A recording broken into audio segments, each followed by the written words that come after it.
Good morning. Happy Monday, YouTube. My name is Melissa. And if you clicked on the title, you know that this is going to be about what I did to increase my chances of getting pregnant at 35 years old. A few things that's been on my mind that I've always wanted to share. That was a part of my personal journey to motherhood. It was a difficult journey for me. And so when I was able to accomplish it, I always said that I wanted to make a video for women like myself to be able to look back on and hopefully provide some encouragement with some action that worked for me. And I think it goes without saying that everything that is worked for me may not work for everyone else. But I remember being in that position of wanting to be a mother, and time was creeping up on me. And I know I just recently, my husband sent me an article that said women are having more children in their 40s than they are in their teens for the first time ever. And so I that tells me too that there's a lot of women out there that was like me. I don't know if it's intentional or if it's issues that people are running into. But during that time, I am 41 years old, and I got pregnant when I was 35 after trying for many, many years prior and doing so many things that did not work for me until I found my groove of what did work for me. And I will go on YouTube, I would go on Google. There were so many different resources that I was looking out to try to help me figure it out because I wanted to have a child naturally. I think most people who want to have children want to have it naturally, but circumstances and things like that happen, and you do have other options. I knew that IVF was out there, and surrogacy and adoption and stuff like that, and all of that took money. I do know now a lot of insurances and stuff cover, and my job just opened up coverage towards certain family care, planning the family and stuff like that. But at that particular time, it didn't. And I wanted to give natural my best shot. And I said, you know what? I'm going to dedicate this year. I was 34 years old. I'm going to dedicate a full year of trying to conceive naturally before my mind next step would be looking into IVF. I wasn't at the point of surrogacy yet. I wasn't at the point of adoption yet. I know that those things are an avenue of becoming a mom, but at this time, my first step was like I still want to do it naturally. Now, the issue that I was having, which is why I say what worked for me may not work for everybody else. The issue that I had was I had fibroids. Okay, initially that's what I thought my issue was. So I went to a doctor, found out I did have fibroids, and scheduled to have them removed. I had really massive fibroids, like really, really, really big. I'm going to insert a picture somewhere, maybe here. Again, this is my first YouTube video ever. So give me some time to edit it, and I'm going to learn how to put a picture right here of the fibroids that was removed. I had a myomectomy, and that's when you go under anesthesia, you're out, and the doctor goes in, cut open your uterus, and extract the fibroids. So I thought that that was going to be my miracle cure because I'm like, you know what? I'm bleeding all the time. I have horrible, irregular periods and stuff like that. It's the fibroids. I went and had fibroid surgery. 2 years later, fibroids are removed. It feels much better that they are removed. I feel much lighter. now that they're removed. My stomach is a little flatter now that they're removed, so I do not regret having them removed per se. But 2 years has passed and no results as far as being pregnant. Not even just like, oh, pregnancy and then maybe miscarriage or anything like that. No, there was no pregnancy. Okay, I wasn't able to add the picture at the top of the frame, so I wanted to give a heads up that I'm just going to include the picture. It's going to be blown up, so if you're squeamish, just skip ahead.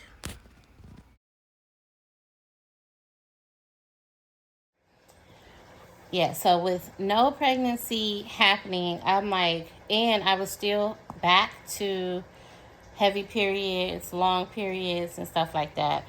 So it didn't really fix my issue. I was bleeding all the time, all the time. TMI alert, TMI alert, TMI alert. If you don't want to hear about menstruation, TMI alert, skip this part. Um, I was bleeding all the time. So I thought that I had a regular period. So when people would ask me, are your periods irregular? I said no, because I thought that the fact that I had a period each month and I never missed a period or skipped a period, that meant I had a regular period. And it was regular to the fact that it was coming, but it was irregular was how often it was coming. So regular period should be anywhere, I think, between 24 to 31 days. I think anything before or over could fall in irregular. I didn't know that. So for me, I was getting a period every 22, 23 days, on a rare occasion maybe every 20 days. So it wasn't giving my body enough chance to, even if I had a fertilized egg, to be able to implant before my body was trying to bleed again. And not only that, my periods would last, instead of like a week, like a 5 to 7 day week, it would last 10, maybe 13 days on average. On one rare occasion, I was literally bleeding the whole month except for 1 week. And then I was also bleeding sometimes during intercourse, or right after, or the day after. And I'll be thinking like, wow, maybe he bought it down. And like, but no, because I just got off of it. And here it comes again. Like, this is crazy. So I was bleeding all the time. And I was like, that's why I thought that the fibroids was the kicker. This is the freaking, these are the bleeders, and they're massive. These are the bleeders. Get these bleeders out of here, and I should be good to go. No. So I don't remember how I found this article, but I found this article where it spoke about hormonal imbalance. I think I wasn't even looking up anything that had to do with my cycle. I was looking up how to conceive naturally. How do I conceive naturally? And there was so many different herbs and teas, especially teas out there and smoothies and stuff like that people were doing. What is this? Um, I kept coming across that. I hadn't bought anything yet, but I was just looking up stuff or whatever. And then I ran into all these TTCs, me trying to conceive, and baby dust, and all these different acronyms. And I got into that world, that was a part of my algorithm. But anyway, I was doing a Google search on how to TTC naturally at 35 or 30 or something along those lines of at that time when I was searching. And I ran across an article that spoke about hormonal imbalance and how does that work with your reproduction organs and having children. And it led me eventually to a site called fertilityinfo.com. that is the webpage, fertilityinfo.com. And I still go to this page to this day and just read and learn and understand. Because even after having a kid, if you're not trying to have a kid again, or maybe you are, you want to have your second or third or whatever, and you're having difficulties, it's still good to have knowledge of your hormones. And it had mentioned the cycle days, and was like, if you are having no period or it's taking longer than 30 days, it's a problem.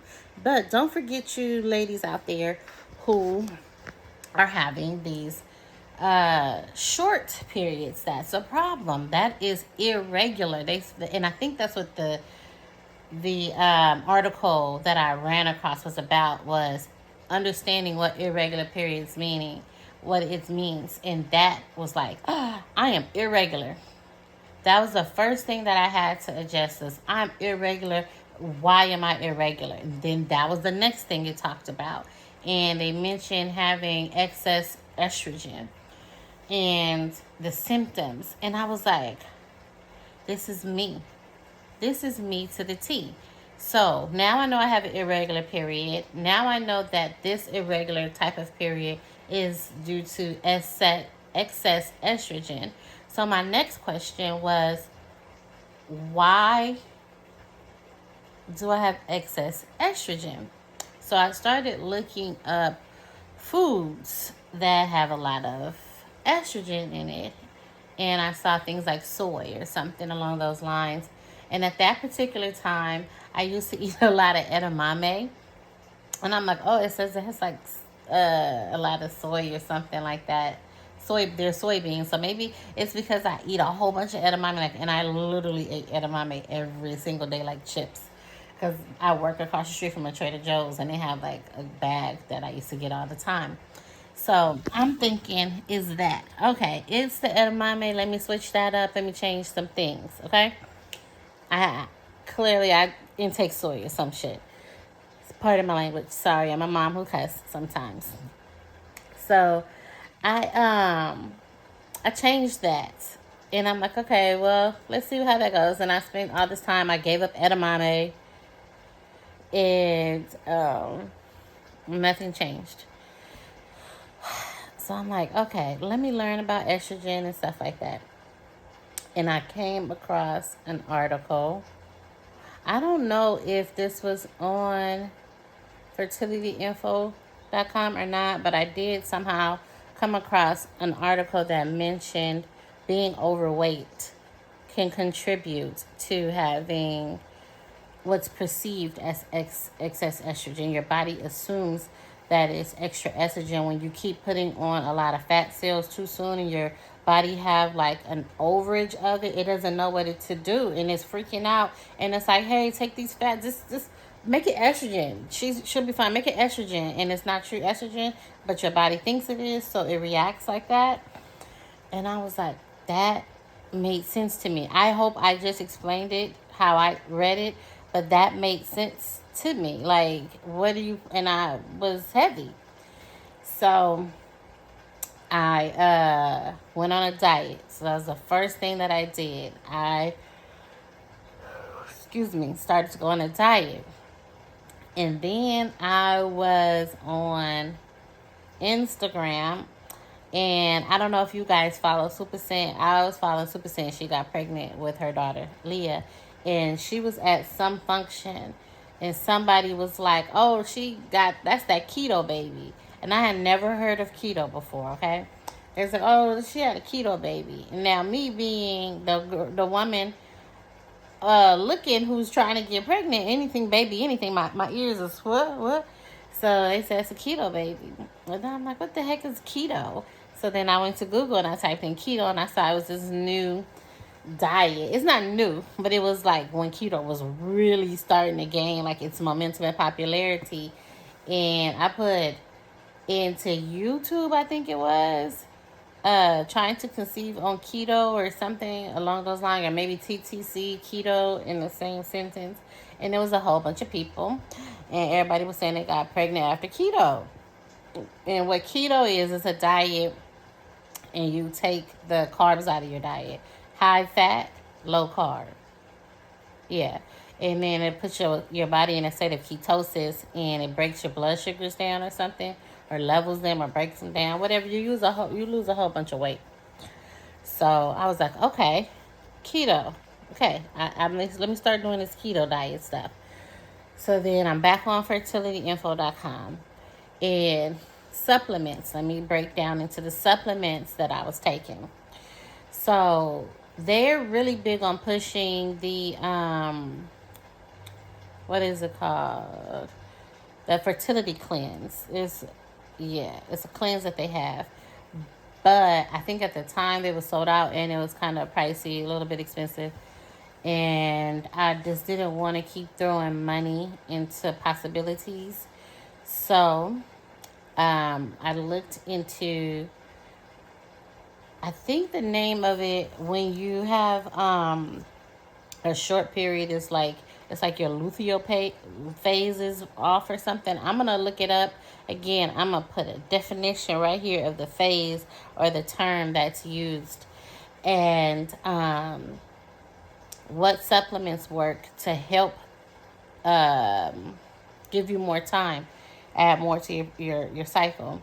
And the first thing that they mentioned was Vitex berry, Vitex, Vitex.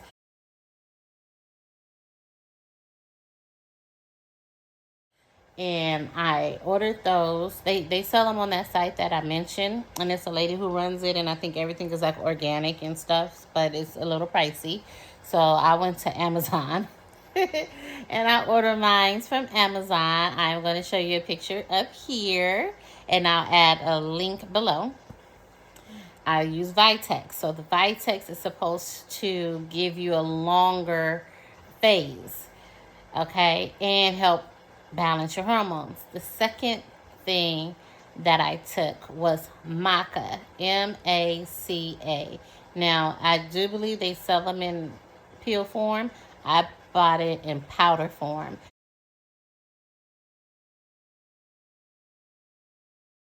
And I would add that to my smoothies on the weekends, and my coffees in the morning. Now, it's easily blendable, or it's better blendable in smoothies. But y'all remember, I'm on keto now. I started keto. So with keto, you're not supposed to have sugars. Carbs break down into sugars. So no carbs, no sugars. And fruit has sugar. It's natural sugars, but you still want to avoid it. And I leaned heavy into the keto.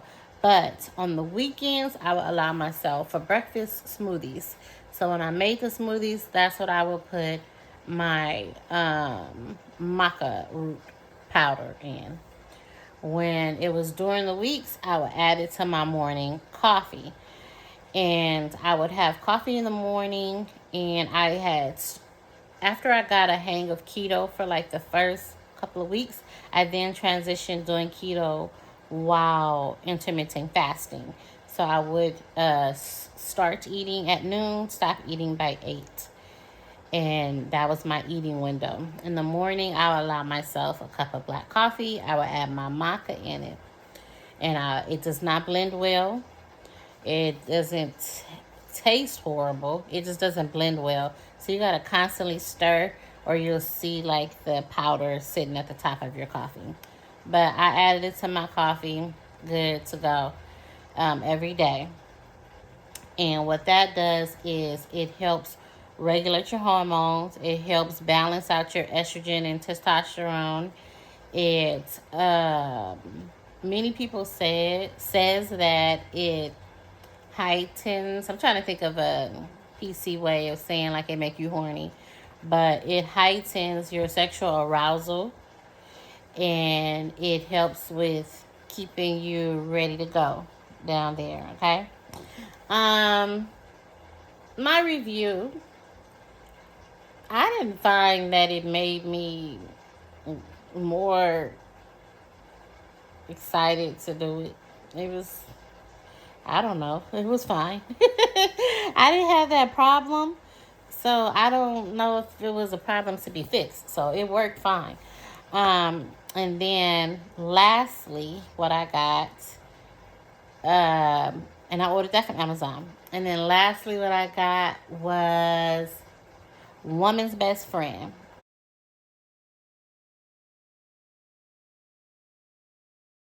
This is a supplement.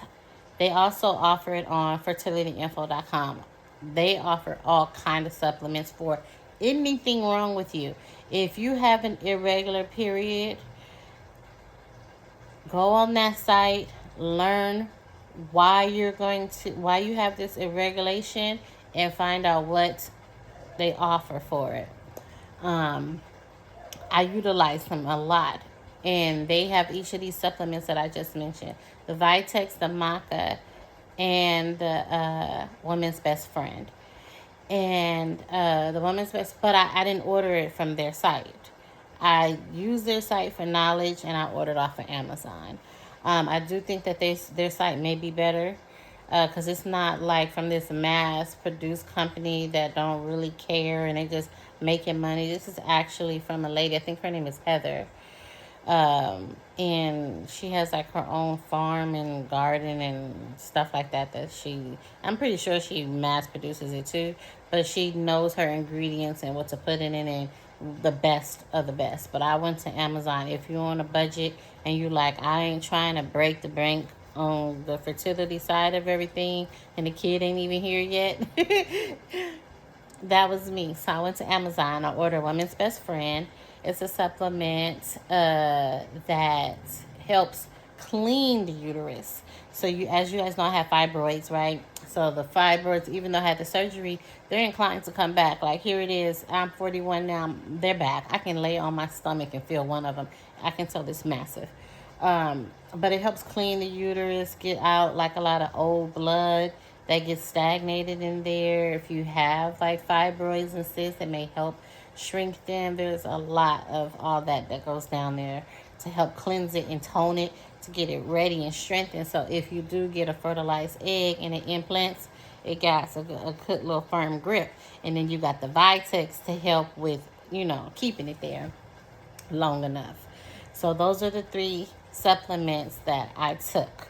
I took 1 full month of that, okay? Now there's two other things. I purchased an ovulation kit. I first started off trying the, what is it called? BP way? The kind where you take your temperature. So you get a thermometer, not the kind that you check for fever, but the kind that checks your BMP or something like that. I'm gonna figure out that term till I add it. This is to your basal body temperature. Yes, this is going to take your basal body temperature. That's the kind of thermometer you need. So you have to be in your resting state for 4 hours before you can do it. So you need to be laying down. So I had my dresser that was next to me in my bed. I will go to bed at night, and the very first time you get up in the morning, before you do any movement or anything, your resting space. You have to be asleep for at least 4 hours. You take your thermometer, take your temperature, write it down. When you see a spike and then a plummet, then that is like your ovulation area, okay? I was trying that method. It did not work well for me because I'm a mover at night. I be having to get up and go pee. And sometimes you get up and you go pee and you be like, oh, fuck, I forgot. Now I'm moving around. I need to go back, lay down. But I ain't going to be back up until 2 hours. I need to be asleep at least 4. I throw my whole body temperature off. I will forget. It was just not a good thing for me. So I went and bought the Clear Blue. I think it's a Clear Blue ovulation tester. That just worked better for me. It's like taking a pregnancy test. And I left it underneath the bathroom cabinet. I would get up first thing in the morning, go pee on the stick like you're taking a pregnancy test, and it'll show you 2 lines. They have one that's a dark purple line, and then the closer you are to, and there's a second line. The closer you are to ovulation, it's going to keep getting darker and darker and darker and darker and darker. Once you have 2 dark lines, that's your ovulation, okay? I tried the little smiley face one, the little digital one, but those break easy, in my opinion. So that little regular pee on the stick one, it worked fine. And I did that. and then to track my ovulation. So as soon as I knew it was ovulating, it's time to get it on. The other thing that I got was castor oil. Yes.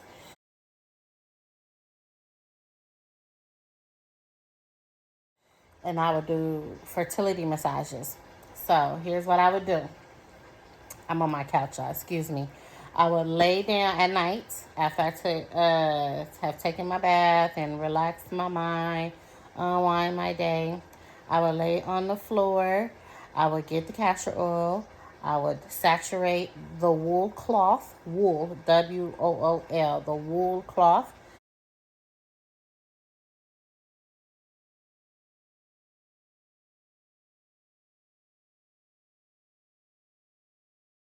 And I would saturate it with the castor oil.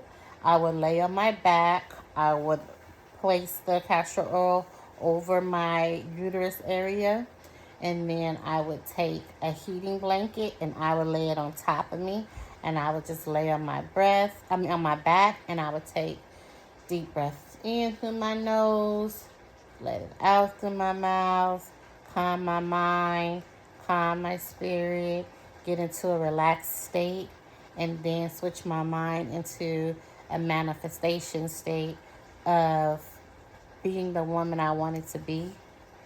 Outside of just motherhood, motherhood was the goal, and I would imagine myself already being pregnant. Imagine myself in my first trimester, my second trimester, my third trimester, delivery, being a mom, my kid in elementary school. Me as a wife, me in my career, like all great things, I would just manifest through my body as I lay there. Sorry, I'm at home by myself. The house is settling, and I'm like, whoop. So I would do that, and I would manifest it all. I would breathe it in. I would accept myself, my body, and then I would find myself into prayer, and I would just pray over me. I would pray over my child. I would pray over my family and everything, and I would do that for 20 minutes. And then once it was done, I'd take the heating blanket off. I'd take the wool off, and I still stay there, still laid on my back, and then I would do a fertility massage, and I would take the pressures of my fingers, and I would go right to where my uterus is, and I would massage it up because I have a sedentary lifestyle. My job, I'm sitting down on my computer all day, so I would lift my uterus, I would rub it, I would make circles near my ovaries, breaking up any blockage. If there was if my tubes were blocked, because you can go and test that out. I read that, I think, on fertilityinfo.com, to make sure that your tubes are unblocked. You can go to the doctor. They release this dye in you, and it should flow all the way throughout. Again, I don't want to spend that kind of money. I'm going to assume that it is. Let's just say if it is, what do I do to fix it? Okay, let's do some unblocking of these fallopian tubes. What if there's a blockage right now? So I was using that time as I was laying on my back, and I was rubbing, and I was applying pressure with, let me see, with these fingers here. I would take the pressure, and here's where I would go. I would take my thumb, this is my belly button, and then you see the rest of these fingers here. That's where the uterus area is. I would come down here, and I would massage it with deep pressure, though. You got to get in there. Deep pressure. Lift it, twirl it, move it around, create circulation. And although your mind is focused on getting circulation through it, you're still in manifestation mode. You're still in prayer mode. You're still in all of that, okay? So I would do that nightly, all the way up until ovulation. Once ovulation hit, I would stop. I would stop with the fertility massaging and stuff like that. So I did that for a whole month, you guys. One whole month. And I know it was a month because I was finally out of my supplements, and I was getting ready to make an order for my new supplements. until I got the positive pregnancy test. In 1 month. Oh, mind you, I had started losing weight first. Okay, that was the first thing that I did, and on keto I started off at 250 pounds. I got down to 220 something, 228, 220, between 226, 228, something along those lines. Um, so I had already lost the weight, and I had only been on the supplements for 1 month. So I think it was a combination of the weight loss, the supplements, the massage with the manifestation. In 1 month, and I was pregnant. Now, mind you, I had been trying for 7 to 10 years. Yes. And then it was like, bam. And it all started with ovulation. Am I ovulating? How do I know I'm ovulating? Do I have a regular period? Let's find out. And so I was peeing on the stick every day. I already lost the weight, okay? And not when I lost the weight, I was feeling lighter. I felt good about myself. And I was peeing on the stick, and I saw the line getting darker and darker and darker. And on March 16th, I knew my ovulation was coming because I was like, ooh, this look real close. And then March 17th, it was even darker. I said, tomorrow I am going to be ovulating. March 18th, ovulation hit. We did it on the 18th twice. We did it on the 19th. We did it on the 20th. We didn't do it on the 21st. We did it on the 22nd. Fast forward 2 weeks. Pregnancy test. Positive. Immediately.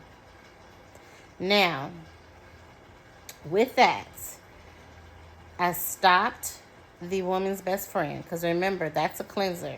That's a releaser of toxins out the body.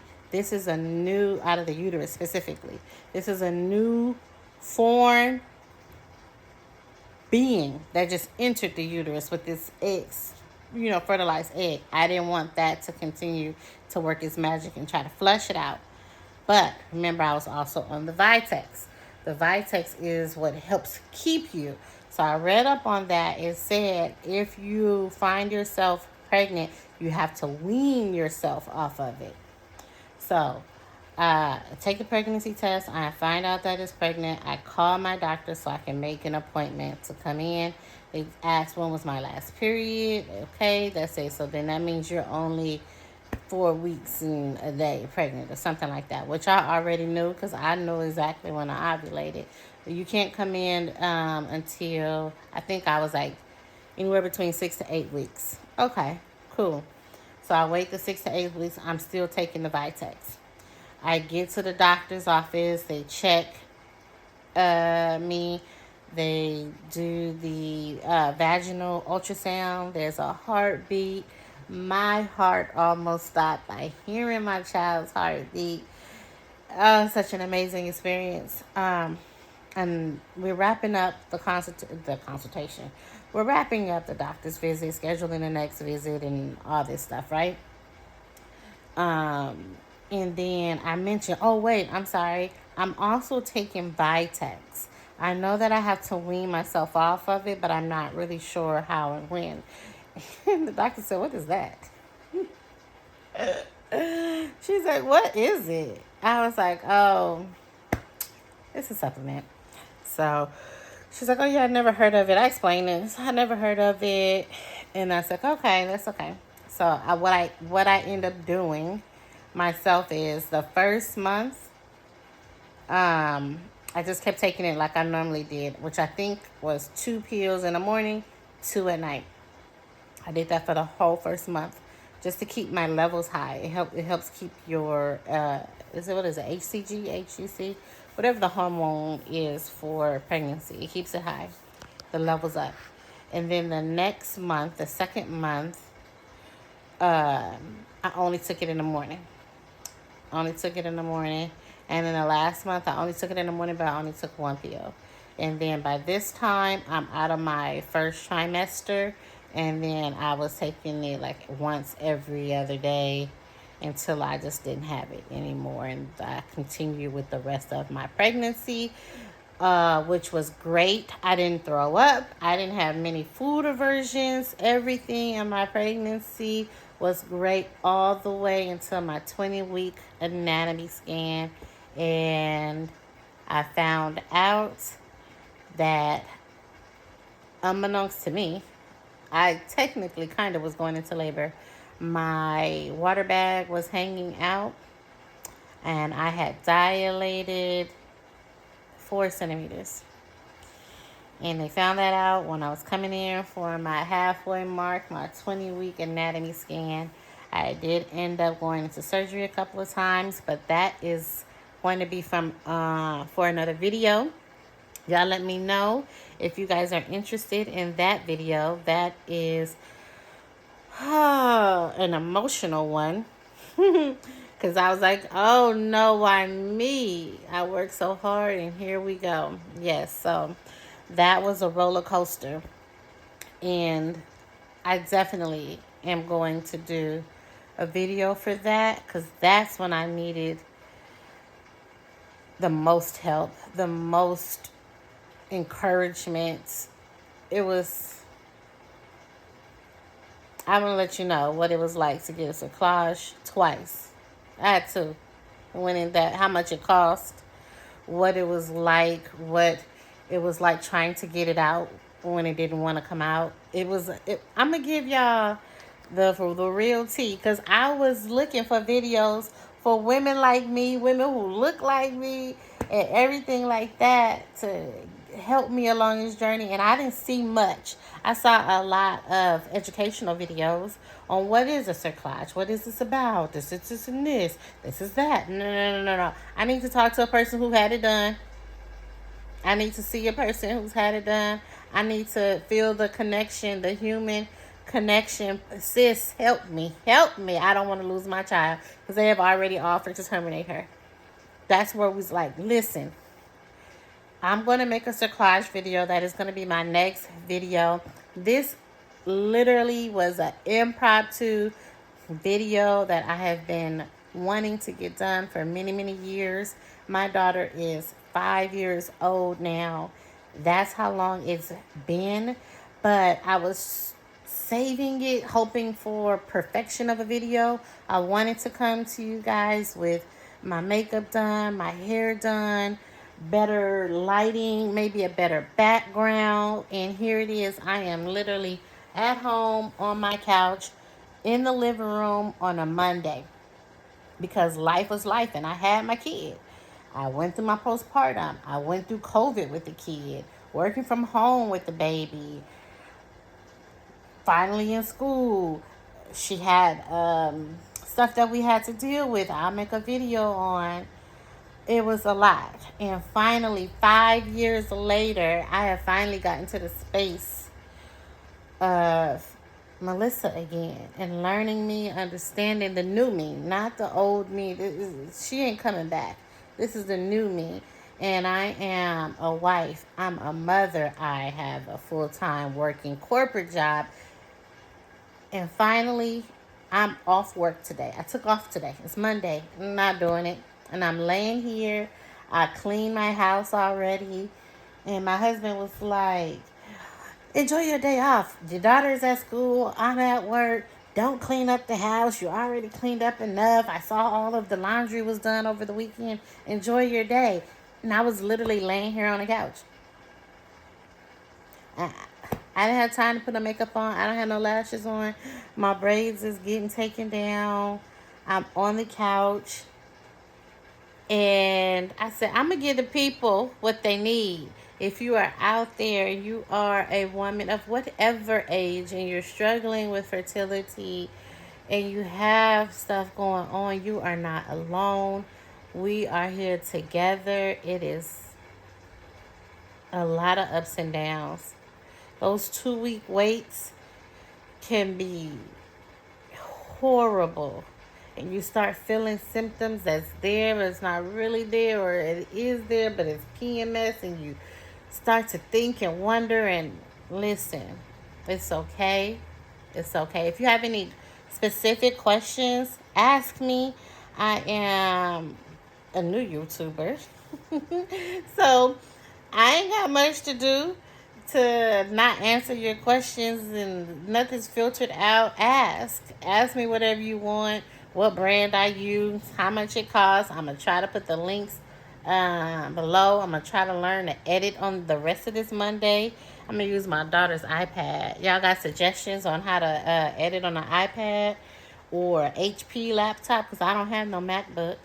um so I can learn to edit, and I can add stuff in here, and I'll let y'all see. I'll make a second video if y'all have enough questions, and I'll really put the actual stuff on the screen and show y'all what it is that I've used. And even if I haven't used it, I looked it up, like DIM CoQ10 is really good for my older ladies, even if you're in your 40s. um CoQ10, because we are egg reserve. That's all we have. We're not like men who produce new sperm for the rest of their life. No, no, no, no. What you were born with is what you got. So if you got old eggs in there, start treating them. Get the CoQ10. That helps with your blood sugar too. I have my mother-in-law who takes that for her diabetes. CoQ10 helps with a lot of stuff. So regulate your blood sugar. The weight. People were so afraid to tell me I was fat. I'm still fat right now, y'all. This is the baby weight that ain't never came off. Remember I told y'all I was 250? I went down to 220 to get pregnant. My highest weight by the time I had my baby. I had her early, but even still, I got up to 260. And it's 5 years later, and I'm 260. I actually just went on a diet. I'm 250. I'm trying to get up to 250s. I'm 251 actually. I was 262. I've been that since I had my daughter, and I've been on a diet for a month. I've lost 10 pounds, 11, and I'm working on it.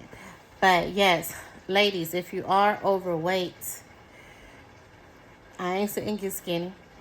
That ain't what I'm saying, because even right now, my weight loss journey, I'm not trying to get skinny, okay? I know somebody who like it. You hear me? What I am recommending, though, is switching the way you eat. And it don't have to be keto. I tried keto again after I had my kid. I just can't do it. Mentally is a block there for some reason.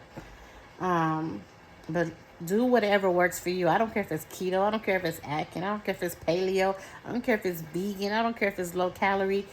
Do something smart to work on getting the excess weight off, because that could be causing a hormonal imbalance. Another thing that I didn't talk about, was I changed my environment and a lot of the toxic stuff that we have. I had stopped getting the fake nails. I still wear them now. Just because of the chemicals, and you're sitting in there, chemical in the place getting it done. And I changed my dish liquid. I stopped using bleach for a little while. I hated it. I used the 7th generation brand to wash my dishes and stuff like that. The bubbles didn't last so long, so I kept using more, because I like to see suds when I'm washing the dishes, but that was a price I had to take. Trying to go the natural way. I stopped burning my Bath and Body Works candles. I stopped using the fragrance lotion. I went into coconut oil. What else I did?